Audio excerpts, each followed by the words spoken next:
people don't realise about Segecic heading to the championship. That brother knew who he was here. Who has the confidence in our national team to take a brother on? Yeah. I believe it was a nutmeg. He's cap the brother. That's what I'm saying. Technical ability, readiness. I just think he's ready.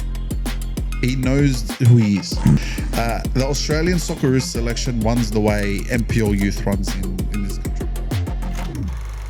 Hello and welcome back to the United by Football podcast YouTube channel. We're here with another episode of EFL Down Under. Thomas, episode 2.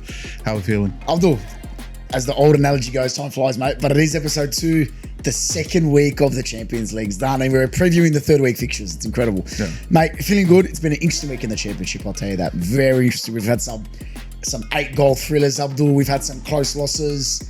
The Hollywood team, as someone semi-famous man called them, still haven't got on the win sheet. But yeah, man, very interesting. As always, in one of the most interesting and up and down leagues in the world. Yeah, look, we've as we've gone on, we said last week, as the plethora of Australians move over to the Championship, we'll continue to cover it, we'll continue to go over it. But before we do any of that, I want to give a shout out to LAC Athleisure, our sponsor, the people that house us here as well for our podcast. Use code UBF15 for 15% off all your purchases at the LAC Athleisure website. Well done, Abdul. So correct me if I'm wrong. Today's episode, obviously, we are reviewing the round 2 results, Abdul. Yeah. We're doing a deep tactical breakdown of the key matchups in terms of how the goals were scored, conceded, etc., etc. Correct. Aussie Watch, as per always, Abdul. A famous man still hasn't had an appearance, unfortunately, yet. He will get his time. And obviously, round 3 predictions of all fixtures. Listen, we'll make a little bet. We don't mention his name till he gets a minute. Okay. We'll go. Is it me, that. Abdul? No, it's not you. Thomas Miletic will not be making his championship debut soon. Okay, that's quite right. But we'll go through the results really quickly for round 2. Derby County 3, Coventry City 5 at a goal fest at Pride Park. Wrexham 2, West Brom 3, Bristol City 0, Charlton Athletic 0. Very interesting game. That was an interesting game. Yeah. Very interesting game. And there's a couple of, not decisions, but a couple of really good moments personally that I saw that at either moment could have swung the deadlock. Yeah. Preston North End 2, Leicester City 1. Very, very surprised with Leicester's loss there. I can't lie. I'm surprised with this one, Abdul. Swansea City 1, Sheffield United 0. It's my Swannies, mate. It's my Swannies. What's that? What's going on? Anyway, Portsmouth 1, Norwich City 2, Abdul.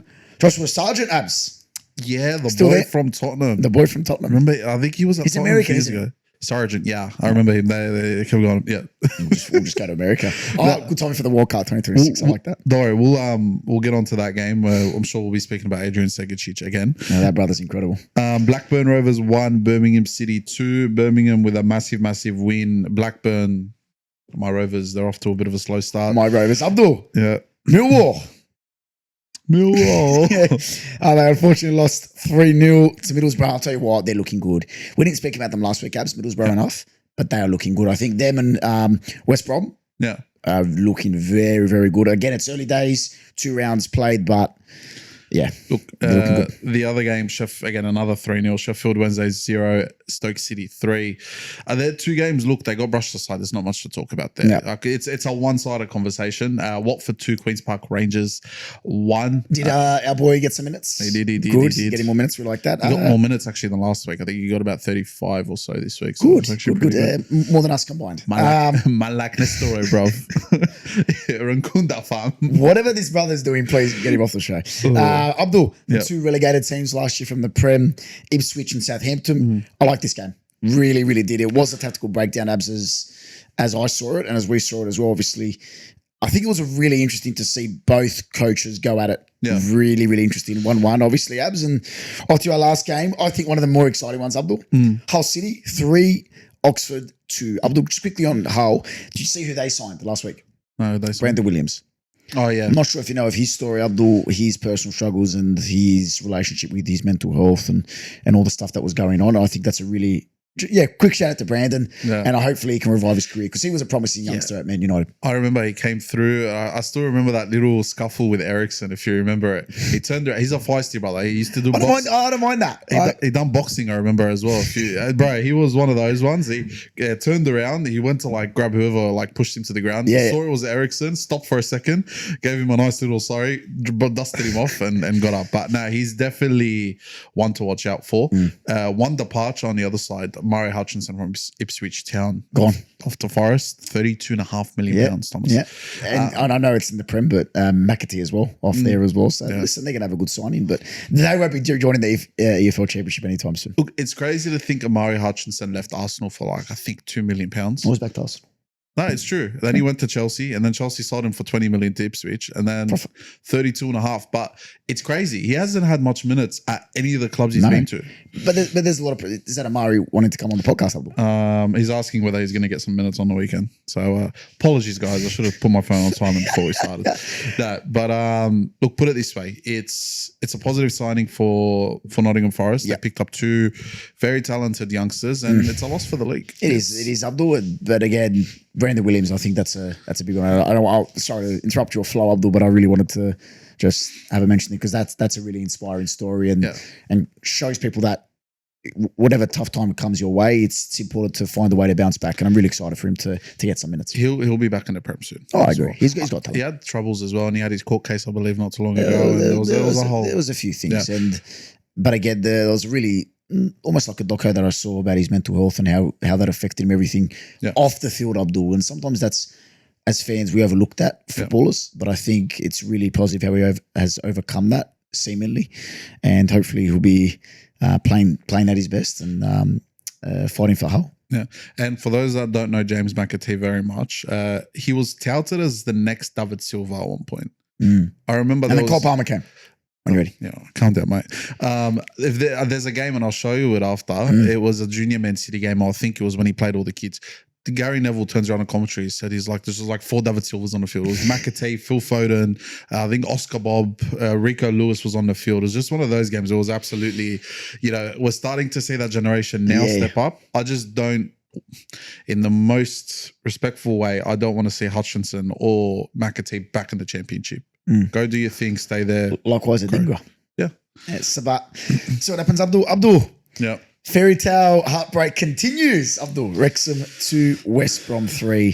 Mr. Hollywood himself, director of the film, apparently. Take me through it. So West Brom pretty much roared at the start. Isaac Price got the opener. Wrexham equalised, got undone by a few super subs. Jed Wallace came in within 28 seconds of his introduction and scored. And then Paul Mullen netted late, but couldn't salvage any points. They lost 3-2 at the end of the day. I'll be honest with you, Wrexham aren't ready. Wrexham aren't ready? No. Do you know who has to go, Abdul? Dan Ward. Dan Ward. Yeah. So Dan Ward, former keeper of Crystal Palace, Abdul. They got to get rid of him. Yeah. In goals, they have to get rid of him. Yeah. They got to. They've tried these big keeper names, Abdul, the Fraser Forsters. Ben Foster, Abdul. They've tried him. They've tried the big signings, kind of Cody, etc., etc. You need a different approach now. And again, they've been in it both times, Abdul, in both these games. Do I think they're going to get promoted? As a famous man once said, I'm a bold guy, Abdul. I like to make bold predictions. But I'm going to stick with it from last week. I think they still will get promoted. Once they get on that start, we'll see what happens. I completely disagree with you. Why? Do you think it's the emotional intensity of everything going on, Abdul? What do you think? They're emotionally driven. And listen, there's sides in world football that thrive on emotion. Best case being Liverpool. Okay. Yeah. There's sides in football that I think aren't mature enough to be able to thrive on emotion, and that's Wrexham. And when it comes to, I'll be honest, A, the thinness of the bench, B, the way they're playing football, and C, I just think when it gets to crunch time, they fall apart. And even, yes, it was 3-2 final score, lost by a goal. It was 3-1. They never looked a part of it the whole game. They had a few good chances, probably should have put them away. They didn't. But at the end of the day, this is West Brom. So what is it? You think, Speaking of West Brom, though, I think they are early favourites, keyword early. Yeah. I think they're early favourites to go automatic up. Yeah. They're looking good. They're looking sharp. And let's face it, West Brom have had 2 tough teams. Yeah. Sorry, not West Brom. Sorry, Wrexham have had 2 tough teams. I believe it was Southampton Yeah. and West Brom. 2 tough teams. Without a doubt. But it's still, I just don't You think. don't reckon? No. You reckon I'll be honest. I think they'll be closer to relegation than promotion. I'm not saying they're going to get relegated, Yeah, but they'll be a lot closer to the bottom than the top. And it's just wait till the hype dies down. Wait till it quiets down a little bit. Right now, there's a lot of noise coming out of Wrexham. So I just want it to quiet down a little bit and then I can make my assessment. But right now, too much Hollywood for my liking, too much sob story, too much, Ryan Reynolds and all of this. Strip it back. It's about football. Forget the rest of it for now. So speaking on that football, do you reckon they need a system change, or does Parkinson need to look at maybe adjusting the squad? Transfer window still open. There's a couple more experienced heads in there. Yeah. I think obviously you got Connor Cody, but yeah, you need another probably couple midfielders. Maybe in not there. the names though. Maybe not the names. No, but experience. That's what I think. Yeah. Look at Sunderland in the Premier League. One result. Still, One but result. you bring in a head like Granit Xhaka. Remember, all it takes sometimes is one person in But that Connor team. Cody was supposed to be that for them. Yeah, but Connor Cody was never. Granit Xhaka was never that guy for us. For a while, no, but that back end of the back 2 years, and then what he's done at Leverkusen, he was that guy. Connor Cody for me never stood out as a proper leader. He was a key figure. He was the main man at the back line. He was someone that, yes, he barked orders, but he was never the guy to turn around and be like, all right, everyone calm down. I'm going to lead the charge. Just, listen to me and I'll lead you through it. That's someone like that is more of a Ramos, or I'm not saying I said Sergio Ramos, but sort of that, not barks the orders, but like just takes charge. They need someone to take charge. Right now, when shit hits the fan, you just see them go everywhere. And I think until they can sort that issue out, I don't see them going anywhere near that top 6. I don't want to see them near the top 6. It's a bit of a... Besides your personal vendetta against the club, you don't think so? No, I don't think so. What about my quote on West Brom? You reckon they're Yeah, they'll be up there. They're up there. Again, they're a yo-yo side, but now that you're... we from a Premier League perspective, and I think it's important to see it that way, we see a lot of yo-yo sides. We see Norwich, we see West Brom. But when you actually start to look at it from a championship perspective, you don't realise how strong these sides are in the championship until you actually sit there and watch them. And I think that's been the biggest eye-opener for me is that, Likewise. watching Norwich, watching West Brom, watching all these sides that when they come up, you're like, oh, not these like bottom dwellers again. They're all different side in the championship. Sunderland made that case within 45 minutes, but we'll get onto that episode after. Abdul, my match of the round might be different to yours. Yeah. An 8-goal fest, Abdul. Coventry City, the former team of Jed Drew, our boy. Could have been in the Aussie Watch, Abdul, my favourite segment of this whole show. 5 goals against Derby County 3, Abdul. Yeah. I believe it says Thomas Militic here capitalised on a keeping mistake to give Coventry the lead. No. Bobby Thomas capitalised. Sorry, Bobby, my apologies. It was a beautiful cross. The keeper was in two minds. Yeah. Made the wrong decision. Came out too late. But it's the cross. It's the cross that did it for me because the delivery of the ball affects the judgment of the keeper. Yeah. And as a result, as soon as I saw that, I went, that's a delicious ball. It's just an inviting ball, Abdul. Yeah. And as a result, keeper was stuck caught in two minds, as you rightfully said. Yeah. And Thomas capitalised on it. Yeah. And then Elder struck a free kick. Man, that free kick is an early contender for goal of the season. It's very similar. Do you remember the Xhaka one against Crystal Palace? Like a tight angle. Yeah. Smacked it top left corner. What about Unel for Bournemouth? Yeah. Yeah. Similar. Yeah. Unel. Yeah. That's what I thought. Bro, he just picked it out top left. Like between, it didn't even hit anyone on the way. There was a lot of people in the box. Yeah. Well taken. Haji Wright converted his penalty to restore the lead for Coventry. Adams then, before we get to that one, actually, Derby win a penalty from a handball converted by Morris. Adams scored the most Brexit goal I've seen in my life. I'm surprised Rory Delap wasn't in there, to be honest. That's what I'm saying. A long throw into the box, brings it down, just smacks it in, and then Brendan Thomas just replicated the same goal. They took a throw in off one head, and he just smacked it in at the back post. Bro, that's the most important. Honestly, I love this game. Mason Clark heads in for Coventry, and then Torp closes out the game. It was a beautiful strike on the edge of the box. As soon as they got the fourth, it was over. Again, that's basic. That's obvious. I know you're going to kill us in the comments, but as soon as it just momentum shifted completely, finished. Yeah.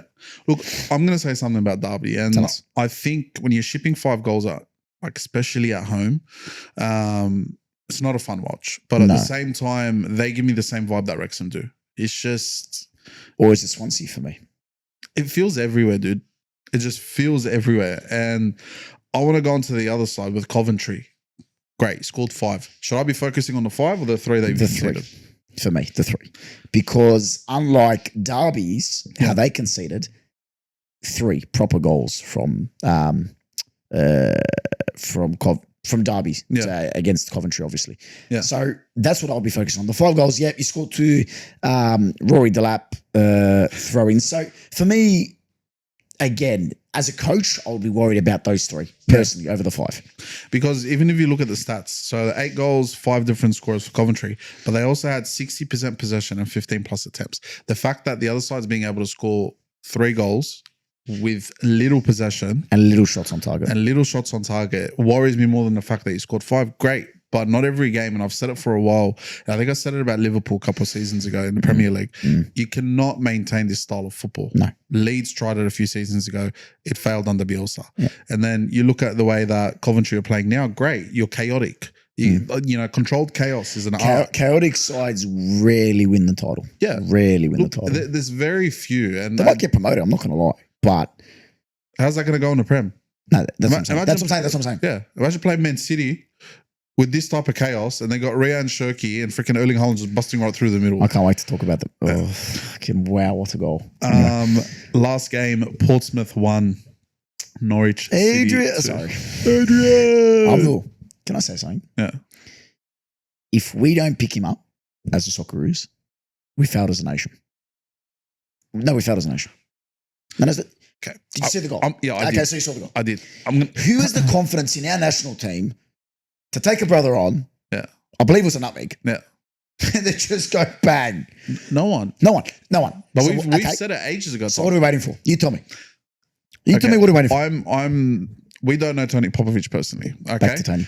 But there's something about Tony, and we've seen it before. Please, he's a fucking well-established coach. Hold on. I'm not shitting on Tony here. Thing is, Tony doesn't like attitudes, or he doesn't like egos. No one likes that. Okay. Now, Sega, about a year ago, turned around and said, "Hi, Tony, pick up the phone." Popovich clearly doesn't like that. I don't like that either. If you're Segecic, all right, he was killing it last year, bro. There's not like let's kind of clear it here. Segecic was killing it just as much as he was now a year ago. Only difference he's doing it in the A-League now, he's doing it in the Championship. Tony Popovich isn't afraid of picking A-League players. We know that. No. You know, he's picked out half of the players last year that debuted straight out of the A-League. Agree. Adrian Segecic can also play for Croatia.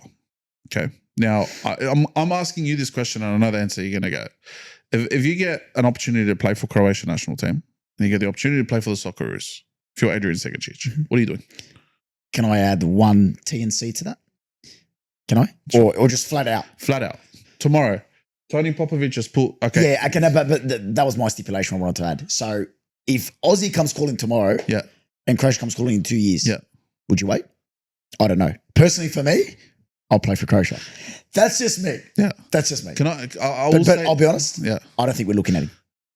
Do you want to know the crazy thing? And I think... I've got an inside source that the Croatian men's national team, head coach Zlatko Dalic is looking at him. I don't think so. It's not even that. I'll be honest. I think Adrian Segecic is more likely in a few years to get a start in that team than he is the Socceroos. Think about it. It's so sad on our national team. I know, but it's because of the lack of freaking left wingers that Croatia have at the moment. Brother, not even at 10. Yeah. Not even at 10s. Yeah, but think about where he can play. All right, where is he most effective? 10. In the 10. Okay. Yeah, but this brother is able to take... Lovro Maje, Mani Batunina, Lukas Susic. I'm sorry, he's not going to be any of those 3. Yeah, but then he can play on the left, Tom. Bruno Dundev. Some of the best players, dude, and this is a whole completely different nation.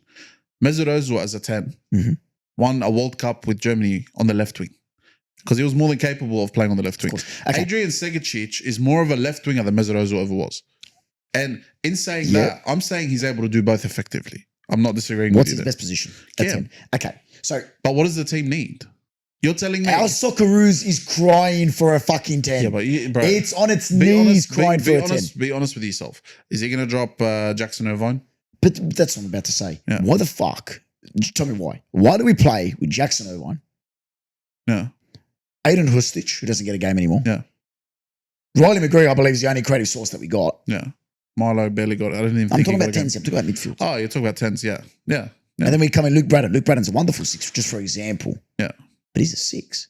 Why the fuck are we playing with 3 8s? Yeah. Or sometimes 2 6s and an 8. You know, you look. Play the 10. You know. Play the 10. You know Popper more than me in terms of the way he likes to play. Yes, at West Sydney Wanderers in 2012, 2013, Yeah. he played 4, 2, 3, 1. There was always a 10.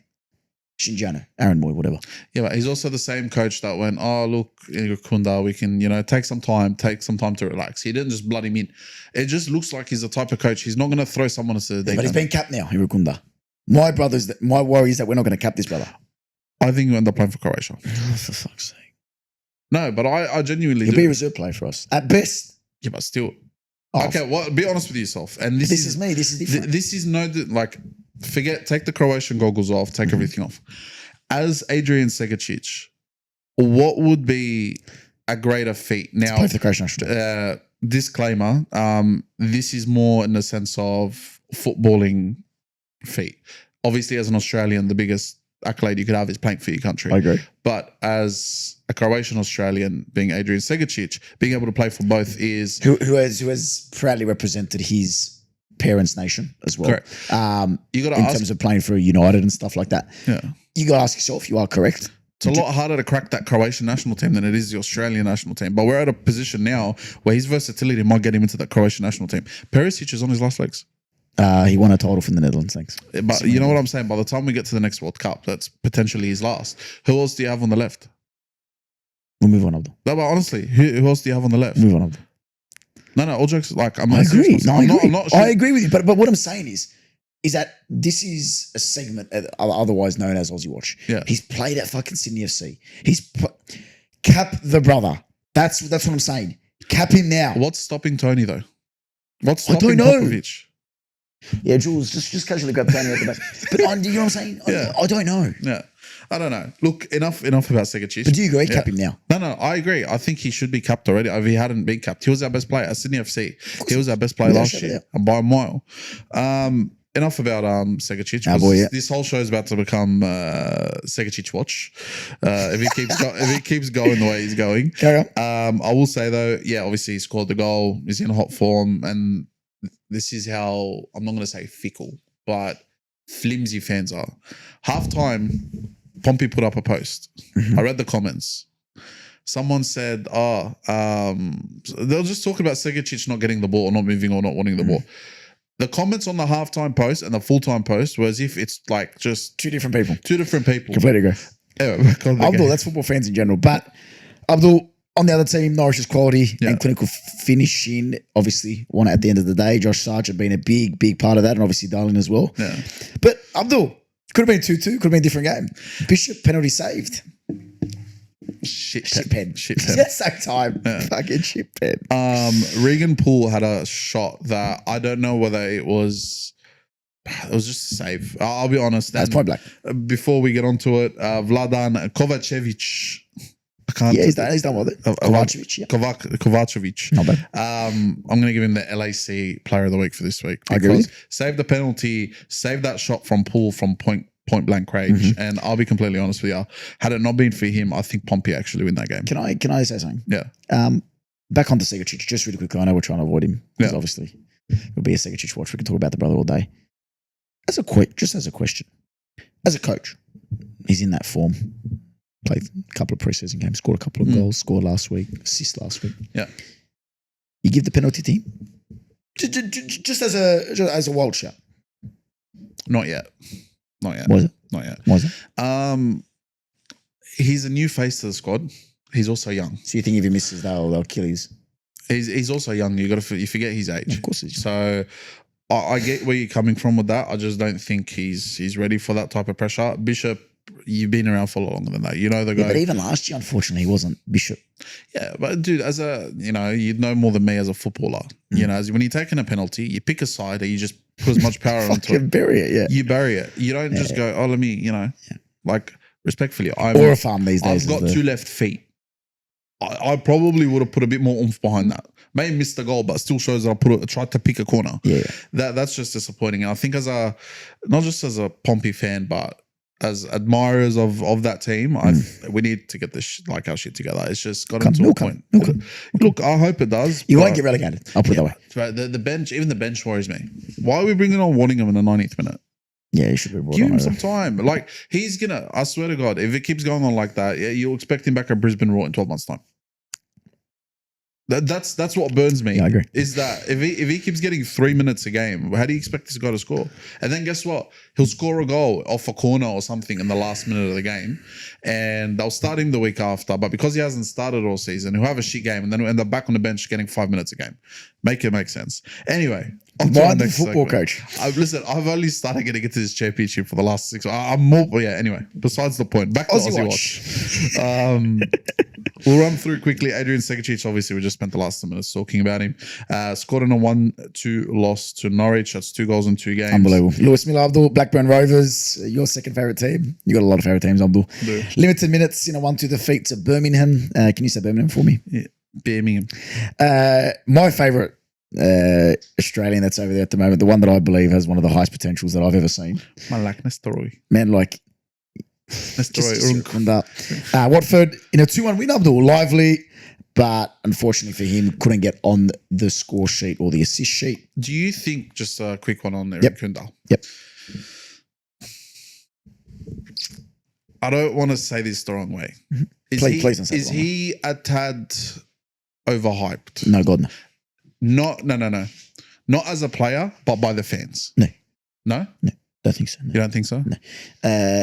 I've watched the A-League since 2012, since Wanderers came in. Never watched the game of Sydney FC. Actually went to one Sydney FC game. Yeah. That's a different story. I've never seen a player do what he did at his age. I've never seen a player come into the league and get a record fee for the A-League. Never seen it. Never in my life. I've never seen a brother, the videos that I saw of him at the Bayern Munich training. I've never seen that from an Australian. Make no mistake, talent-wise, is the best Australian we have. Make no mistake. Are fans putting too much emphasis on him? Probably. Has that stunted his career, Socceroos appearances? Probably not, because I think talent shines above all. Make no mistake, I think he's got a great work ethic, the kid. We've seen it. The kid likes to work hard, and you can see what football means to him with that number 66 there with the video and stuff like that. Yeah. But no, I don't think he's overhyped. Okay, I'm going to raise another question because Love your questions, Karen. we're the only nation. So, for example, you look at Lamine Yamal, you look at Jamal Musiala, you look at Phil Foden, Bukayo Saka, all these youngsters that came through, Trent Alexander-Arnold, throughout 16, 17, 18, got their chance in the national team. Got minutes, were able to develop, and were able to play their game, and teams didn't hold them back. Yep. Now, Nestor Urankunda, in this case, Tony Popovich said, let me, give him some time, let him develop, yada, yada, yada, yada. He's not getting as many minutes as we hoped he would at Watford. Didn't get the minutes we hoped he would at Bayern Munich either. What's so different about this as an Australian national team than it was with Foden, it was with Musiala, it was with Saka? First of all, completely different level of player. Am I expecting Irankunda to win the World Cup? No. Okay, but Wait, if Irankunda was English or Spanish? Then I think he would be a mid-table Premier League winner. Okay, so if you think so, Is he at the level of those players that you're saying about? Obviously not. Anyone can see that. People are blind if they say yes. Yeah. Do I think as an Australian we put a lot of emphasis on any kid that's quick, that comes out of an academy, that can beat a man and score bangers from 45 yards? Probably, yeah. The Popovich thing I think is crazy, because if he's good enough, you play the kid regardless of age. Yeah. Regardless of age, we're not under 13s. And you're worried about him getting thrown into the under 18s with the big boys. The kid's built. Yeah. So that argument, I think you can refute that straight away. But my biggest thing, Abz, is he's not at that level of Lamau, the Fodens, et cetera, et cetera. Obviously, without a shadow of a doubt. Yeah, but are we holding him back? As a nation? I think certain decisions are, to be honest. Yeah. But I think the fans, no, I don't think they have an expectation on the kid. I think they just want to see him play. Yeah, no, look, fair enough. I was thinking about it. I'm No, like, fair enough. Yeah. because we've done it before. Arzani made Arzani look like the next coming of Messi. He had a bit of an ego problem. What's his name? A brother from Celtic. Moy. Tommy Rogic. Rogic. Injuries. Okay. Heavily injured.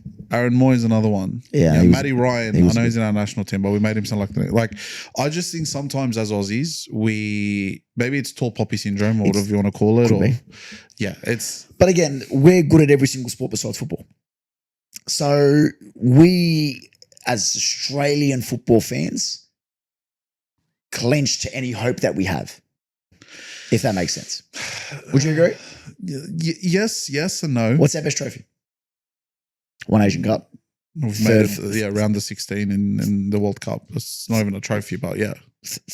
Winners of the Asia Cup of 2015. Obviously, the Matildas have done brilliantly fourth in the last instalment of the World Cup. Yeah. A couple of Ballon d'Or finishes, Sammy Kerr second, Massimo Luongo nominated 2015. Look, but the thing is, and it's good you mentioned that. I know this is delving more into the Aussie side of stuff. Here's Aussie Watch. But the beauty and what we've done well with our women's side is because we've let a 16, 17, 18-year-old go out and do your thing. The problem with this Socceroos side, and it's been like that for 10 years, is you play till you can't play anymore. That's literally the go with our team. How many of these players in our Socceroos side, fair play, they made the World Cup, should have stopped playing the Socceroos years ago and just let these youngsters go? Look at France. But Abdul, they have a plethora of talent. We don't. No, we do, Thomas, but we don't. Now we do. And it's sad to say that we're still making those mistakes. How many, I just think that, okay, you go overseas, you're almost guaranteed to play for the Socceroos. Fair enough. But how many of our youngsters... Christian Valpardo, I don't know why he wasn't kept. You look at like I said, look at the A-League last year. How many of these youngsters had you given Milo the right selection at the right time? He'll strike while the iron's hot. This country sucks at striking while the iron's hot. He'll pick Milanovic in 2 years' time when the bloke's just like having an average season. More experience. Yeah. Or Iran Kunda in 4 years' time at the next World Cup in 2030 because he's more experienced. Step aside, let the young bloods come through. Like I said, with France in the 2022 World Cup. Brother, even the last one against Argentina, Colomwani, Thuram, just let them go. Different. Remember, I think it was against Argentina, took Giroud, took Griezmann off, said, boys, go on, do your thing. And they almost won the bloody World Cup. Almost won the game. Anyway, look, Sam Silvera, Middlesbrough, hard work. Look, he came on 3-0 win. Cam Burgess looks solid. They won 1-0. Longo, Massimo. cameo and a 3-0 loss. He's aging, unfortunately, but don't make the mistake. He was a brilliant player back in the day and almost bodes well to your point, Abdul. Hopefully he's not selected for the Socceroos because you've got to give these young kids a go.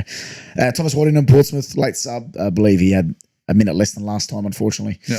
And the name shall not mention because Abdul likes to not mention names that haven't got minutes yet. We're until he gets that minute, we'll make sure we'll replace. Well, they've lost, so give him a go. We'll replace the Segecic segment with the thou shall not be named mentioned just yet.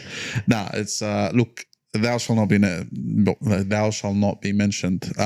He should get some minutes soon, bro. He will. He'll get some minutes. He's once he's fully fit, and I think he's ready to come back. I think once he's just one of those players. Once he takes his spot, he'll just run with it. He'll start. Abdul, last week I had the pleasure, Abdul, of the predictions. I believe as a good co-host, I'll return the favour to you, Abdul. Yeah. So I'll be reading out the questions.